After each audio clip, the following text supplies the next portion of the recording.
And that's what we talk about even about feet, with wide feet, small feet, toe spread and things like that. If you want to go fast, you can't have spread toes. Once again, you just increase the surface area. I want to reduce the surface area. So, and at the same time, too, if I'm in a small surface area, the other toes come over to reinforce the big toe. So once again, I don't want them toes spread out if I'm trying to go fast. I'm trying to stand in one spot, sure, spread them, large surface area, stay there. But if I want to go fast, they got to come together. That was coach, biomechanist, and inventor Adarian Barr speaking on pressure, toe spacing, and the transverse arch of the foot. You're listening to the Just Fly Performance Podcast.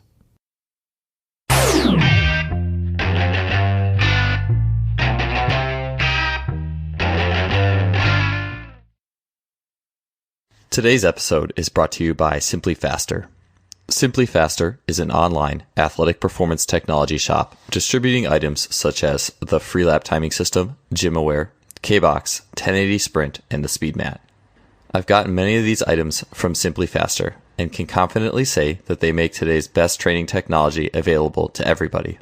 The Freelap timing system has revolutionized both my practices and my athlete assessments, allowing me to look at the 10-meter fly capability of dozens of athletes in a matter of seconds. It is wireless, compact, portable, and incredibly versatile. The K-Box and 1080 Sprint are fantastic tools for any coach looking to build speed, agility, and implement training scenarios that go beyond the traditional weight room. The 1080 Sprint is being used by great coaches training some of the fastest sprinters in the world, and it truly represents high-performance speed training. I can personally attest that Simplifaster's customer service is second to none. Christopher at Simplifaster responds quickly to queries, and anyone who makes a purchase from Simplifaster is in good hands. If you want to acquire some of the best high-tech training equipment available, stop by simplifaster.com. That's simply with an I, faster.com. They are the future of coaching technology. Welcome to episode 147 of the Just Fly Performance Podcast. I'm your host, Joel Smith, and we are happy to have back on the show Coach Adarian Barr. He's been on, this is his fourth time, and I'm always thrilled to have Adarian on. If you look at this podcast as kind of a series of mini lectures, if you will, with coaches who are really on the edge, the fringe of the field, and I say the fringe is a good thing. The fringe is really pushing that circle of knowledge and awareness of what makes a good athlete and what makes training great to a greater level. We're expanding that circle of awareness, and I strongly believe that Adarian Barr is really leading a huge charge in that realm in the world of athletic movement, and particularly learning what makes athletes fast. I think it's very easy to reduce the whole equation to just force and velocity. And then when we're in the weight room, velocity means putting a 10-to on a bar, but we're still moving well under those joint angular velocities that athletes are moving at. And so, and not to mention the triplanar nature and everything that goes into athlete movement. One of the topics we've spoke on quite frequently on this show is the foot. And that was actually the topic of discussion last time I had Adarian on. And before that, he spoke a little bit on athletic asymmetry. And then our first podcast was on biomechanical myths and truths in coaching, such as talking about things like getting your knees up and sprinting, why people tend to say that, why it's not that conducive. And we actually talked about that on the last episode as well, relating basically building sprinting from the feet up and what's happening as an athlete goes through pronation, supination, force travels across the foot, the Achilles loads and unloads, and how the timing of all that is critical to a good sprinting technique. And when we coach outside of that, things upstream without considering the foot, we run into trouble. It was an awesome episode, and it was really cool to see other coaches on social media really taking hold of those concepts as well. And Adarian is just doing such incredible things in the coaching space and sharing his information. So for this one, again, it's a continuation of a discussion on the foot. And this time we're specifically digging into the arches. How do we activate all three arches of the foot? How do we work with the transverse arch of the foot? It may seem like minutia, but it's really not. It's critical. It's kind of like it's that last link, or not the last link. It's like the foot is very complex, but if we look at probably the most critical aspect of the foot, if something's on or off, and if you have a good jump or sprint and able to do something well, it is that transverse arch. And so it's important to dig into that. So for today, this was actually this podcast was recorded after I had finished a track session with Adarian about 3 or 4 weeks ago. We recorded it in person, which I'm really enjoying doing lately. And so this also came off of the NCAA Indoor Championship meet, where Grant Holloway just completely lit it up and set up some NCAA records, like in the hurdles, and is also an incredible sprinter and long jumper. And Adarian was able to take a lot of things that really make Grant special compared to his competitors and highlight those, whether it's the foot and pressure, or whether it's same-sidedness. So we're going to talk about same-sidedness a little bit and how that filters into motor learning. That was the area we kind of went outside of the foot, but whether you're coaching javelin or throwing a baseball or long jumping or hurdling or any skill, or hitting a volleyball or any skill, knowing the same-sided concept could really revolutionize what you're doing. And it's made a big impact for me. So this short episode is really all about the foot, specifically the transverse arch, and what it means to be basically unpacking fast. And again, it's basically unpacking fast. And that's really, anytime you talk to a Adarian, that's what it's all about. What makes one athlete faster than another? All things else being equal, you're the same in the weight room, your max force is the same, but I ran 0.2 faster than you did. What's different? So we'll get into that, all things foot pressure, and this was a cool little episode. So hope you guys enjoy it. One last thing is that Adarian will be teaching out of Santa Clara, California at the annual California Rewire Seminar, and that's on June 22nd and 23rd. And so if you're interested in some intensive hands-on learning with him, because all this stuff is awesome to hear about, to experience it, it's just massive. And that's what's allowed me to really piece together all this and really put it into my intuition to fully understand this. So would highly recommend coming out and checking out Adarian's hands-on teaching techniques to feel this for yourself. That's on June 22nd and 23rd in Santa Clara, California. And you can sign up for that on justflysports.com if you scroll down to the Rewire banner that's on the bottom right. So we'd hope to see you there. That all being said, let's get out of this foot pressure and arch-centered performance podcast with Coach Adarian Barr. Yeah. Somebody just sent me a picture of a short video clip of Zion Williams getting ready to jump. And what happens? Arms out, both arms come back, and then boom, he goes. And so that's back to what we've been talking about is putting energy into the body. So he's banging them, putting them back to jump and stuff like that. But it was just cool that somebody said, hey, man, check this out. Yeah, that's it right there. Yeah, it's good to see him playing again. Like it was cool too when you blew out of the shoe and I mean, it's easy to hate on shoes, right? Right. It's very easy. Yeah. But you were the first person who said, hey, look at how he misstepped before that foot even fell. Right. So, yeah, we always we never go back far enough in looking at something. Like I said, we want to blame the shoe. So, yeah, we see the shoe blow out. Oh, it's a shoe fault. Well, how much do we expect from the shoe? I mean, that's like having a car with tires rated at 70 miles an hour, then you drive 150 miles an hour. They 70 miles per hour tires. Why are you doing 150 and expect them to hold up? Same thing. Under normal circumstances, that shoe would hold up. Under that circumstance, no, it's not going to hold up anymore. Yeah, I mean, I don't think any shoes at all are built to withstand 280 pounds of dude like that misstepped and then put it all in impact, which I'm sure we'll talk about later in the show. That put all the whole impact into just one part of the shoe. I mean, that's impossible. I don't know of any shoe that could take that like maybe 50 times and survival 50, right? Right. And that still becomes the thing that we keep talking about is what do we expect from these things? What do we expect from performance? What do we expect? And why do we expect more than what it can provide in the first place? Well, and the reason why is because we want to blame something. Mm-hmm. I told you shoes are no good for your feet. I told you that. I told you Nike makes bad shoes. I told you. Okay, 1 million people wear Nike shoes. One pair blows out. Doesn't make it a bad shoe. Yeah. I mean, you and I both, know as well as anybody who really cares and looks in the foot that yes, modern shoes are not optimal Right. by any means. Right. But, I mean, these people who are making these shoes specifically for, it was Paul George's, right? Like someone at least knew Paul George's general tendencies and Right. tried to do a good job. And, Exactly. but like, it was his injured leg was not the one in the shoe, right? And that one misstepped right before everything went into Right. shoe blowout and whatever. But Duke won the last game, so Hey, basics, execute fundamentals, grab rebounds. So one of your latest Instagram posts that I thought was really cool, and like my life is so crazy, but it's like if I am on Instagram, it's like, okay, I got to see. I mean, they have it geared so the stuff you actually look at shows up first, so it's always Right. your stuff that shows up if I do start going through the feed. And you showed Holloway was on his record-setting hurdle race. Right. Was on a smaller part of his foot. It's like, we're talking about the foot, right? Zion, a little bit of pressure in one part of the foot, blow out the shoe.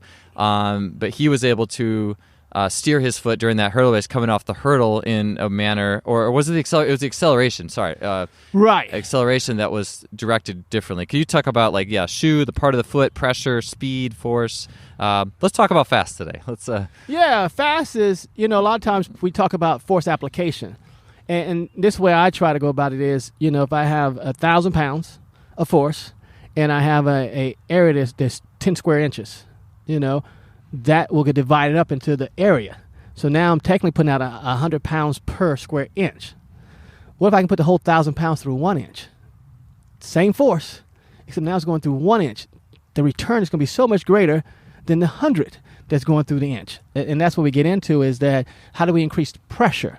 Not necessarily the force, but how do we increase the amount of pressure that we're putting out and everything. And so when we talk about inside edge and we talk about Grant Holloway, you watch that start. And a lot of people want to correct people's feet from turning in or turning out. And so once they turn out, that puts you into a small area. So now you have a lot of force going through a small area, which means you get a lot of pressure now.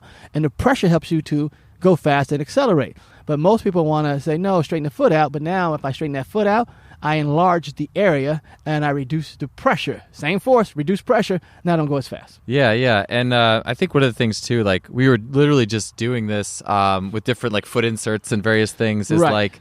and the way that your foot is okay, if your foot does hit flat and pressure is more evenly distributed, that's good for being like a brake, more force, jumping up. Right. Like you wouldn't jump vertically off the inside little end No, the corner. Yeah. No, it's too much. And so even as we run, a lot of times we practice things we don't have to practice because it's already built into but that comes back to that how we're using the foot. So we have to go back to if you're using your foot as a class 2 lever, it works this way with pressure. If you're not using your foot as a class 2 lever, then put all the force you want to put into it. It just goes back to I prefer pressure, class 2 lever. It works better that way, in my opinion. Oh yeah, 100%. So I hear you talk about, I hear you talk about class 2 lever a lot, and I'm sure anyone who's followed your Instagram account has heard you say that in the foot. And we know how important the foot is. It's just this critical transmission and linchpin of being a great athlete. And so, when you talk about the foot as a class 2, what do you? I mean, I maybe I can link to something like that in the show notes, with the wheelbarrow. Right. But what do you mean by that? Versus a class 1 or a class 3? What does that mean? Yeah. Okay. So there's 3 classifications: 1, 2, and 3. And the only thing that changes, they all need a fulcrum point, they all need effort or force, and they all need a load or resistance. The only thing changes is the combination of where these things are placed at.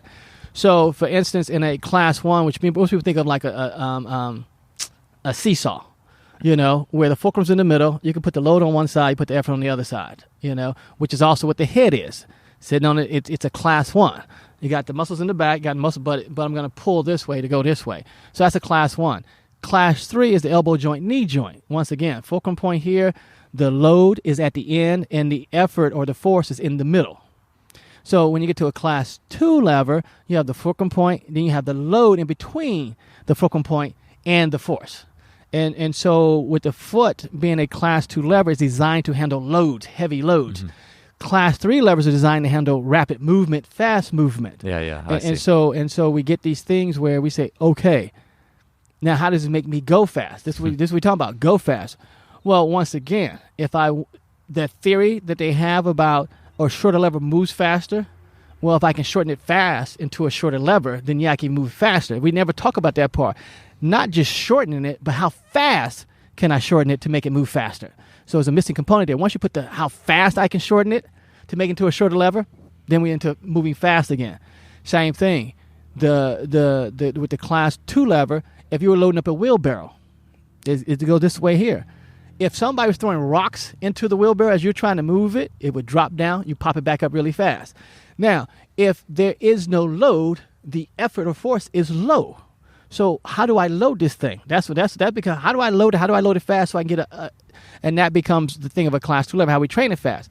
But that gets into shin angle, because a lot of times people look at the foot, they talk about ground reaction forces. So they see the foot actually being pushed off the ground instead of the shin loading it and then the Achilles popping it up, which a lot of times people go, can the Achilles handle that kind of load? It was designed to handle, that lever is designed to handle heavy loads. So yes, it can handle it.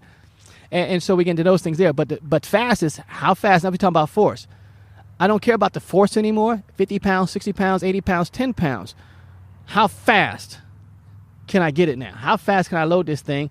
And then boom, we're going to go. That becomes the overriding question, is the speed at which I can load whatever it is. If it's 100 pounds, how fast can I do it? Yeah, no, I like, to me, like, I try to make things or reduce things a lot of times in my mind to make it easier for me to understand. And I like that you've always taught me how to think more than what to think. Right. as all good teachers, right? And like, so basically I just look at it like, wheelbarrow is designed for really heavy forces. The ankle is the lever, it's not a speed lever like the elbow. It's designed for really heavy forces. And so, but then to be fast, we have to learn how to load the wheelbarrow faster than not right. like a speed lever, or just raw force too, like you were saying, like just raw force off the ground. Like it's more about the loading, how we load it, than just looking at just pure force on a force plate or the end product. Right, and that's what a lot of times we're looking at as the end product, but something had to happen before the end product came about. And so, yeah, like I said, if your arms are holding those barrels or holding the handles of a wheelbarrow, somebody dropped a 1,000-pound rock, it's going to jerk you down, then you're going to jerk it back up. If somebody drops a 10-pound, it's going to jerk you down, you're going to jerk it back up. That's all it is. But we're looking at the jerk up. We never saw the jerk down. Yeah, and so the weight in the wheelbarrow is basically like the force through the body coming down like through the shin, basically. Exactly. Yeah. Yeah, and that's why too. When we talk about another thing, we talk about is pressure. Why do I want pressure? Because I need the fulcrum to stay in place. I can't have the fulcrum. If the fulcrum point moves, all bets are off. So I need a lot of pressure on that fulcrum point in the first place to hold. Then all of a sudden, you can drop a load because the fulcrum point is going to hold and go. If it doesn't hold, the wheel will pop off the ground, and so all of a sudden, if the load's too much, the wheel may pop off the ground. Well, at that point in time, the lever's no good. So we want pressure on that fulcrum point, which is a transverse arch, so that I can put a heavy load and load it fast, and then I can get this force that I'm looking for. Yeah, I'm glad you mentioned the transverse arch too, so that basically it's the arch that runs from the ball of the little toe to the ball of the big toe. I mean, more or less, right? Right. Run at a kind of angle, yeah.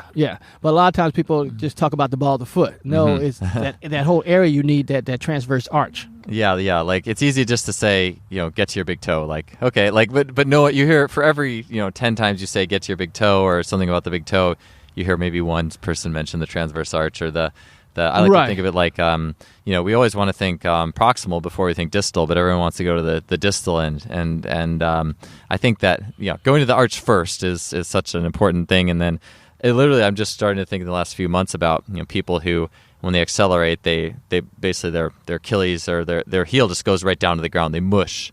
And I'm finally starting to look at that little dome the toes makes in front, as part of the equation that being so important. Well, two things can happen, and what we call is like ankle collapse. And so what happens is if I slam my foot down, that's going to press the foot up into dorsiflexion. At the same time, my shin is moving towards the top of the foot. So actually, at that point in time, I actually collapse the ankle. And so that's why I'm not a fan of slamming the foot into the ground, because I want the foot to hit the ground, transverse arch locks in, and then the shin move towards the top of the foot. And a lot of people still call that I don't call that dorsiflexion. I call it the shin moving towards, But it's easy. Once you see it, when you see real powerful people do it, then you go, oh, because now instead of getting the load, you're getting a collapse. And then you still lift the wheelbarrow up, but it's not the same effort being output anymore because the lever kind of broke in a sense. Yeah. And I know like previous guests, like Chris Corfus has talked about this, when that lever, when the transverse arch goes and the foot collapses and you have like a really rapid loss of shin, like a really rapid loss of shin angle, like too fast. or something like that in acceleration. I mean, you need a little drop, right? Shin drop, but if you lose Well, no, you don't, because that's where also steering comes in at. It don't have to drop. It can steer left or right, which still get you the same effect. I see. With the feet steering. With the foot. Yeah. Okay, It doesn't have to drop. So say I'm coming out of blocks, or say on that first step out the blocks, it doesn't have to drop. It can go left or right, which is going to give me the same effect. Yeah, so there has to be movement. It has to be movement. It might not be the knee falling or the shin falling downwards in angle. You could be getting it through the outward twisting, the pronation of the foot a little bit. Or something. Oh no, the shin is always going to move. So okay. the shin is always going to the shin is always going to move, and then from there, it either can drop the heel down or it can steer it left or right. But the shin movement has to come first. Okay, so the shin is always going to drop. Always going to drop forward. But then from there, you could get ankle twist, or you might not. Right. And then also too depends on which way you're going. If you're going to do a vertical jump, the shin will come back up. If you can go forward, the hip comes over the knee. It just depends on what's going on at that time. Yeah. But the shin is always gonna drop. It's always gonna drop, and that's what we talk about even with running and being fast. And that's why we have the assessment. If you do the assessment, I know your range. And a lot of people say, I want more range. No, you don't want more range. No, you don't, because now you got to figure out how to go through that range even faster. Yes. You know. So I don't want more range. This is the range I have. So say I'm running and I'm at top end. This is where you watch video. You can see why somebody loses a race at top end. It's because they're landing too close to the end range. And so there's no load. Oh, yeah, I got so you. They didn't have time to load. So at top end, you got to land a little bit further back so you have time to load because things are going so fast. At the start of a race, guess what? I want to be closer to the start end because now I'm going to load. I don't want to be, if I'm at the end range again, it's going to go back up. But I can be halfway in between. I don't have to be exactly at the start range. I can be like halfway in between because now I want that small movement. And so, but I do want that shin to move. It's just, how fast is it going to move? How far is it going to move? And then once it's done moving, the loading, boom, takes place. You're done with it. So, I mean, maybe from a very black and white way of looking at it or polarized, like you're more in dorsiflexion early in a race, and then later in a race, if you land too much in dorsiflexion, you're already at end range and you can't store and release energy. You can't load that second class lever very well. It's like, especially with the higher forces, that vertical forces coming at you on that top end. Because they come back so fast. That's what people forget, too, is how fast things coming back to you. Everybody says opposite and equal, but how fast? Milliseconds. How fast did it come? So as soon as your foot hits the ground, guess what? Opposite equal is taking place. So if I stomp too hard, it's already came back through me. And that's when, like I said, at that point in time, what happens? You can see at high speed, you can actually see people's feet bounce off the ground. So you can actually see that fulcrum, that anchor point actually bounce off the ground and come back down to the ground because it's too much. Yeah. It's amazing, but it's one of those things where, we have to look at it at, I need this thing to anchor me, and then I need this thing to do something, and I need this thing to do something. Yeah, I was going to write a note just in case I forgot, but since it's fresh in my mind, okay, so you talk about, we got the load is the weight coming down in the second class lever, coming down the shin into the foot. The fulcrum is basically like the balls of the feet then? Transverse arch. Oh, you mentioned that. Transverse arch against the ground. So that has to be anchored. So let's talk about that because I think, it's easy to just to say punch the ground because we have force in mind. But rather than saying that and being coaching like acceleration or running from an arch mindset, what types of things are you looking to instruct athletes in that regard as they move fast and sprint? Well, that's where we get into even squat and running. Yeah. That when it hits, I'm going to squat down on it to really pressurize it, and also it's going to force the shin to move even faster. So we get these because how do we move fast? How do we move faster? So at that point in time, if I'm on the transverse arch, my butt is actually going to drop towards the heel, which pushes the shin down even faster, and then I'm gone again. Versus just letting it hit and settle on it. You actually got to do some more work to actually anchor that thing to the ground. Yeah, and we were just talking about that too, and I like the idea of you have to squat to pressurize the system. Right. And how, I don't know, like for years, right, I was in the A skips and B skips and pre-programmed position and be tall, but there's no pressure in that. There's no pressure. Yeah. There's no pressure. You're extended. There's nothing happening from a tall position. And so we have to get in a situation where, and I said that's why we have the fold-up drills. Why you think I'm always working on folding up? If I can fold up, I can extend. But we always work on extension. We never work on folding up. Everything's a kick or an extension or something else. But we never say, hey, let's work on actually folding up, moving while folding up. How do we get folded up?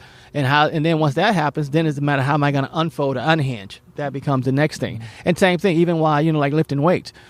Based on your shins moving and things like that, it's going to dictate what type of lifts you can do. or how deep you can squat. And so somebody may not be able to squat deep because they don't have much range. Let's increase the range. No. So that becomes the thing, is that when we talking about fast, it becomes down to how fast can I do these things? What can I do to make these things faster? What can I do to make the shin drop faster? What can I do to make this arch anchor faster? And even with that, the other thing too is your arches don't work automatically. We have to do something to get the arches to work. They just don't work. And the reason being is they may not be needed. If you're just standing around doing nothing, you don't need your arches. So at that point in time, they're off. But if you decide to move, you got to activate them. And we say arches, not arch. You need 3 of them. Yes. All 3 of them got to come to life at that point in time. And there's various strategies, and that's why I say strategies. What strategies are you using to get 3 of these things to come to play at the same time?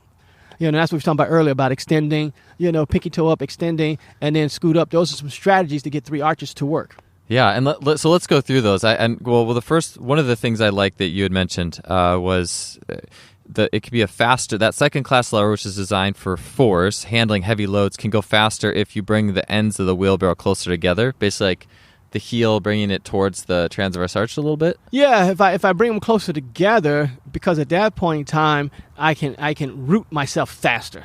I can root myself faster, and at the same time, now that I have this stronger arch, I can move faster. So everything comes down to an anchor point in strength.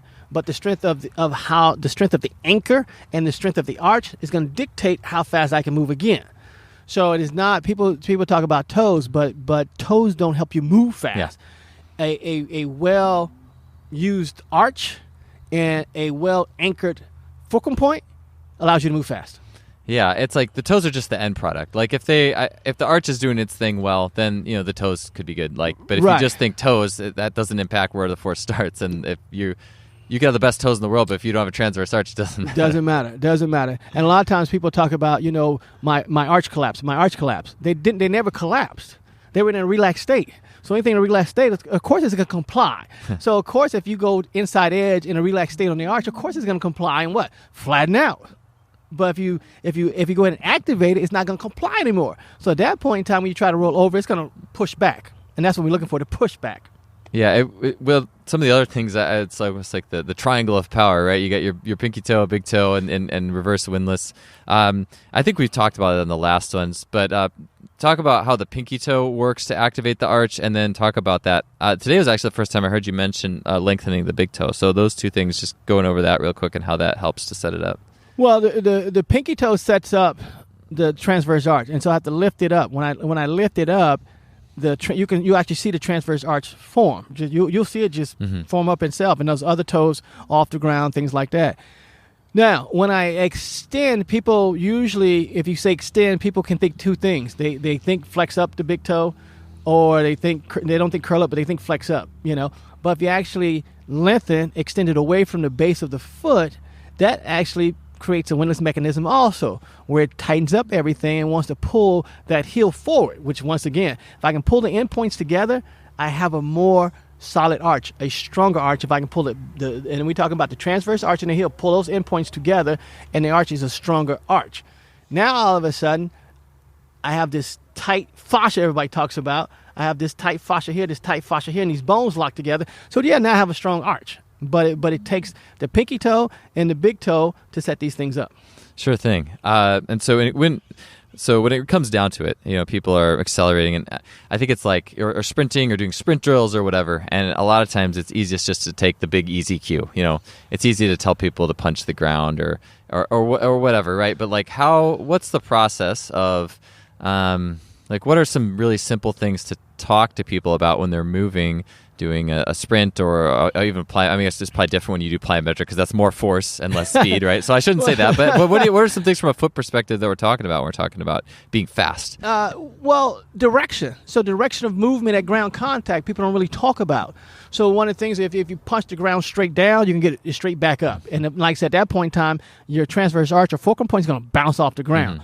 Now, the other thing, too, is if the foot is moving in the same direction you're moving in, it's gonna stick the ground and actually stab the ground. So people say, you stab the ground with your toe. Well, yeah, because the foot is moving in the same direction you're moving. And so when it hits the ground, it actually stabs the ground, but it's still not on the transverse arch. So I want things to cycle back to me. I don't want to pull. I just want to be cycling back to me. If they cycle back to me, they land right on the transverse arch. So that becomes the thing, is how do you get the leg to cycle back to you no matter what's going on? How do you get this thing to cycle back to me so I land right on the transverse arch?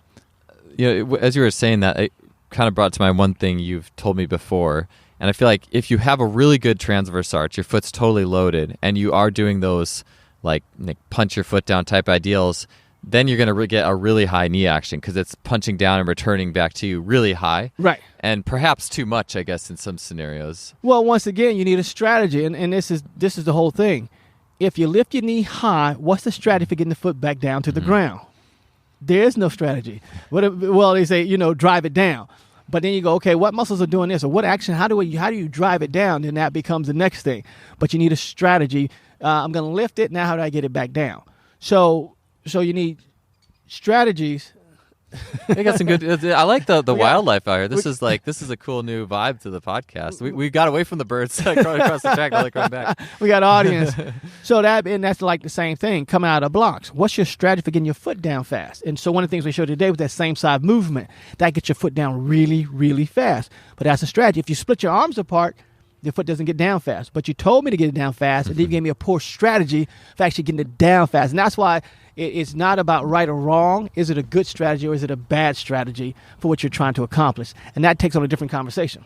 Yeah, that was the next question that I wanted to get into, was the same side strategy. But before I do, I kind of wanted to close out this foot thing and being fast with something that we had talked about just when we met today, and that was we were looking at that 60-meter hurdle final, and like how people would, Holloway specifically, would have his foot straight for more of a forceful stride, but then when he needed to speed up, he would turn it out.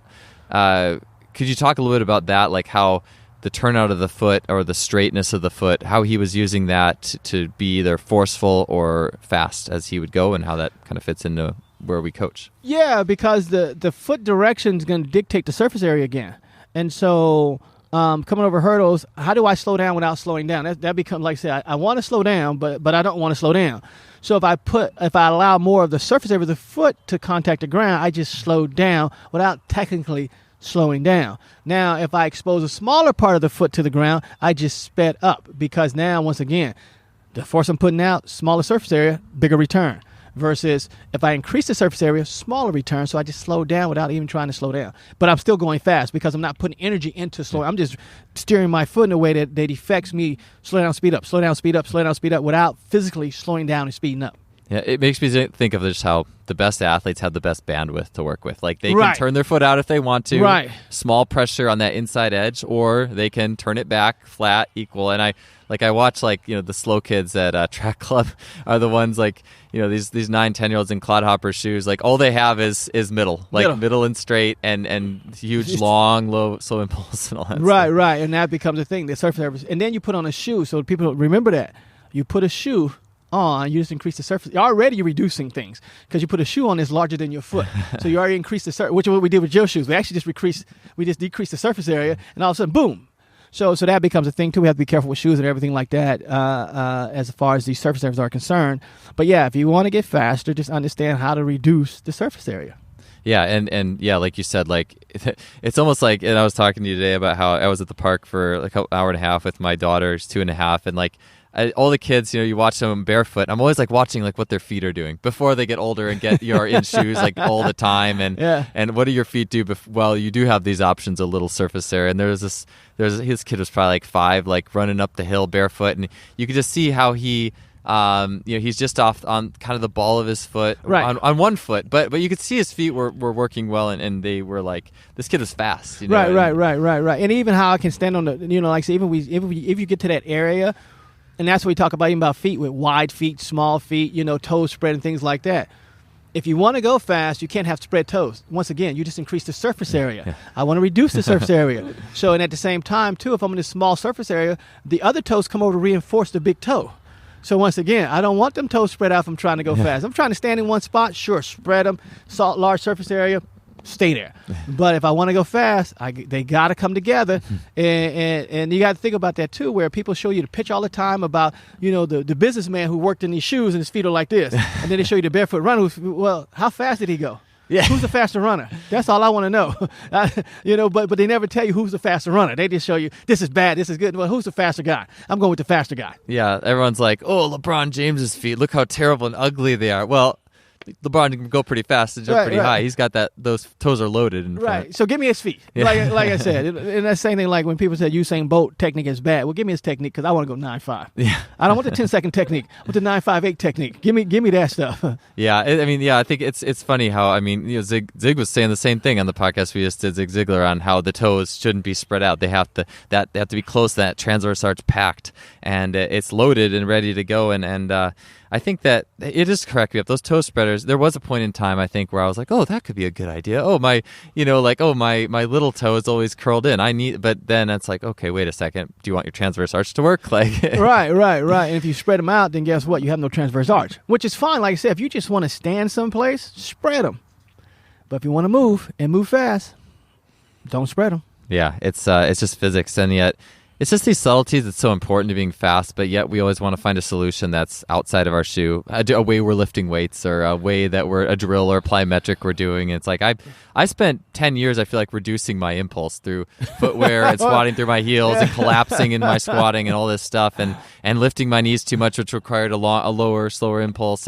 And here I am at 35, and I just want to get it back. Right. We all want to get it back, but that's why we have that's what Rewire about, how to get it back, how to get back to that state before somebody actually started coaching you. Exactly. And so I remember being fast, and I remember same thing. I had a small arm stroke when I ran, and they would tell me you need to open your arm stroke up. The more open the arm stroke up, the slower I got. Yep. And then it became another issue. Instead of somebody, hey, just go back to that smaller arm stroke, man. Just go back to that thing. To start, that's why it's like I love going to the park. I love watching kids run around and do their thing before anyone tells them what to do. All the different ways they play, and even my daughter trying to learn to dribble basketball. It's just like I have like a closer eye just how the kid wants to do it before someone told them how to do something. And I think what happens too is people forget that they'll say, well, is so and so training this way? So and so doesn't have to train this way because they already have it. Yeah. But we can learn something. That's always the most funniest thing. Well, I don't think they're actually trained to spread to close their toes together. No, because they're already that way. Yeah. Or your nervous system figured it out. Like, this is what it's going to take to go fast. Right. Subconscious mind, super powerful. Okay. Yeah. Body's like, I can do that for you. Right. Well, and that's like the picture I posted today with Norman and Phelps. Yeah. A swimmer and a sprinter coming out the blocks. Identical. Huh. How did that happen? Because they elite athletes, they're wired the same way. They need to be explosive. So it's explosive. The move is the movement. But here's a swimmer who we say is slow. Say swim people are slow, but yet he's doing the same thing this elite sprinter's doing out the blocks. Holy cow, people, get a glue. Yeah. Yeah. For those of you guys listening to, if you had a Darian's Instagram Nonsense Sports Training, he has a really cool picture of Michael Phelps and Norman side by side, same shin angles, like same thing with the arms. It's great. It's crazy. Neck, everything. Different sports. Yeah, it is amazing. Yeah. So check that out. But hey, back last little few questions of this show, which I'm looking at this vibe. We got the sun, we got the little mountains, track. This is good like weather. People coming out to train. So. Yeah, people coming to train. It's gonna be interesting. Oh, so we can do it live. That'd be wrong. Live commentary on people running by. Yeah, that would be fun. We'll have to do it one of these days. It's way better than the corner, my typical corner in my bedroom where I do these podcasts. My hair's gotten smaller and smaller as my two kids have taken over my house. But let's talk about same side action. It's like you're watching the 60-meter hurdle race, and it's like, well, what's the linchpin of technique? Like, what should you be, arms and legs, and what's that coaching linchpin that fits everything together? So you talk a little bit about coaching the same side arms and legs as athletes move.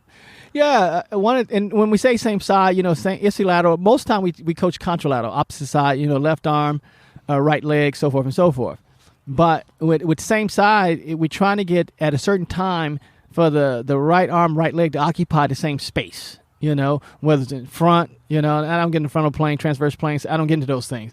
It's in front of the body, on the side of the body, behind the body. Mm-hmm. But I want them to occupy the same space. You see it often, like I said, great dribblers in basketball, where they're occupying the same space as they do, crossover dribbling behind the back, high jump as you go to take off, javelin. You have a arm and back, leg and back. You have a one in front. The same sides in front.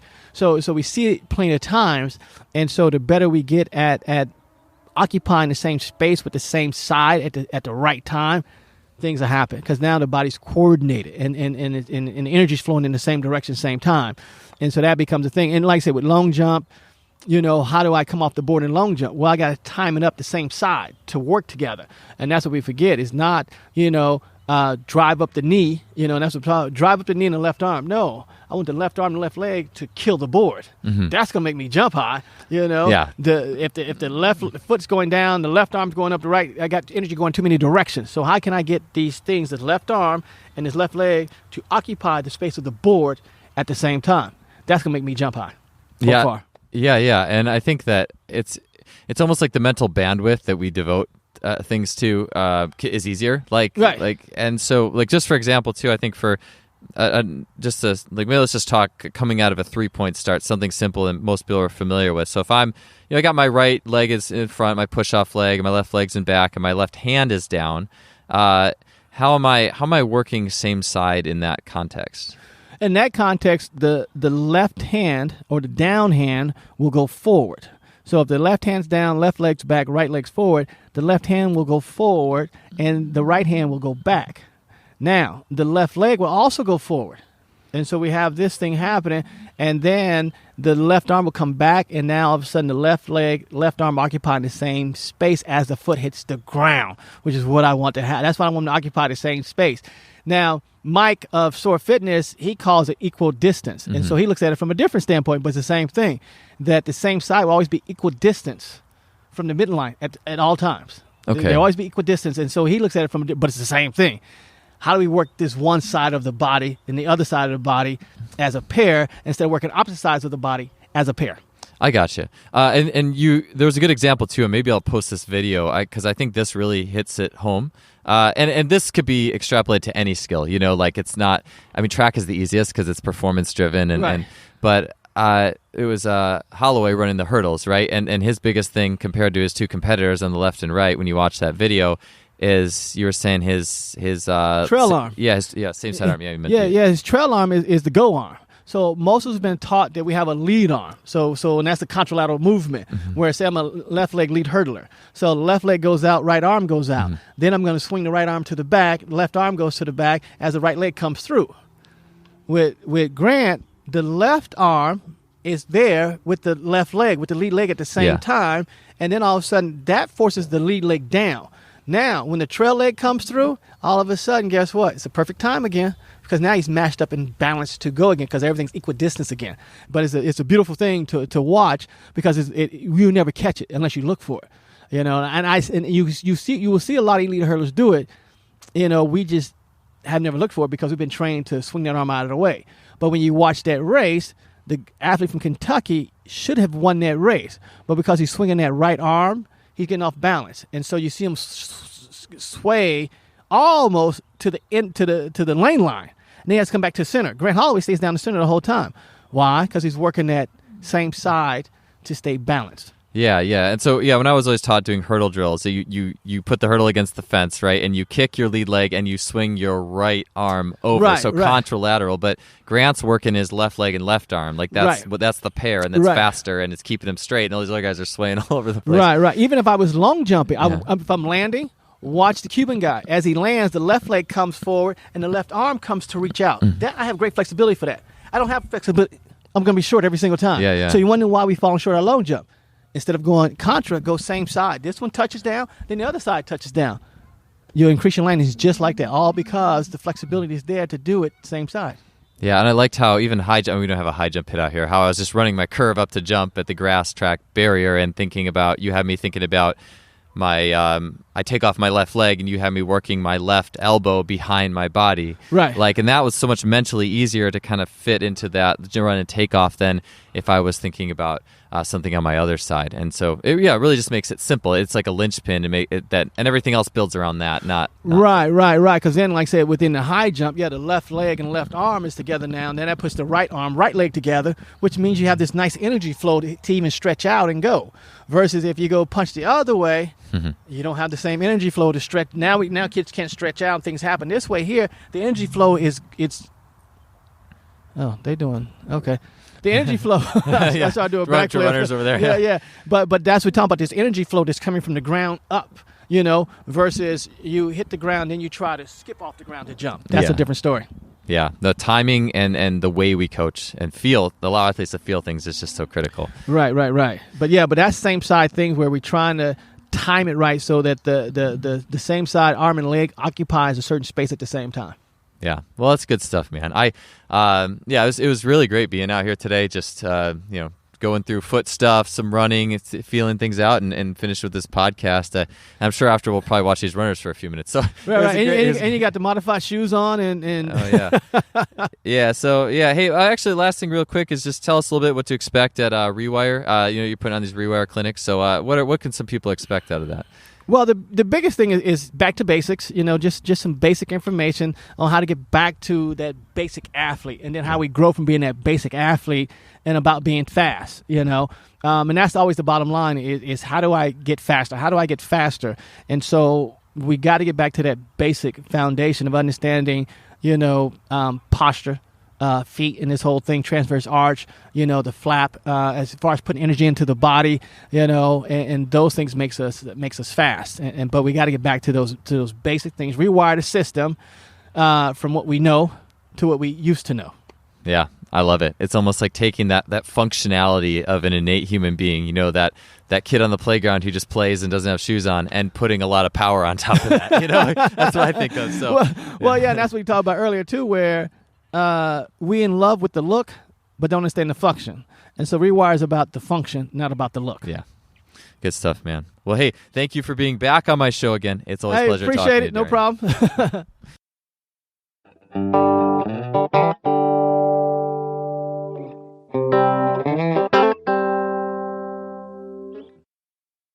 All right, thanks for tuning in today, guys. Appreciate you all listening, and appreciate you all being a part of this journey that I've been on, just speaking to people, again, on the edge of the field, on the cutting edge of the field, and increasing my awareness of what it means to be a good athlete, how to train athletes, and everything that goes into what makes those elite freaks of nature do what they do, being able to take pieces of that and give that to all of us, the rest of us mere mortals, to make us all better.